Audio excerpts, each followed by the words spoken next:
కాలు పెట్టు, కరుస్తుందో లేదు చూద్దాం. అన్యాయంగా సాంతి మారుతుంది.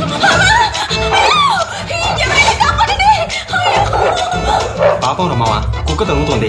రే, ఎంతమంది అబ్బాయిల్ని కుక్కల్లా తిప్పుకుంటున్నారు. కుక్కకో ఓ రోజు వచ్చింది చూడరా.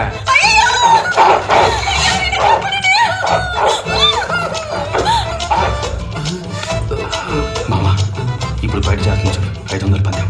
ఈ రౌండ్ లో నడుం కనిపిస్తుంది. 1000 రూపాయలు పందాం. 1500 పందెం.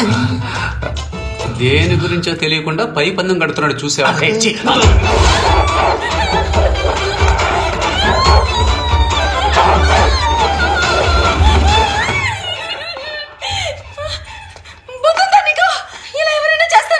చేయి పెట్టకుండా బెణుకుపోవాలంటే ఇలాంటిదే ఏదో ఒకటి చేయాలి. అవును, వెనుకపోయింది. బాబు, చెయ్యి పడకుండానే బెణుకు తీసేసావు. అదే కనుక నీ చెయ్యి పడుంటే నీ కూతురు వాంతి చేసుకుంది. నువ్వు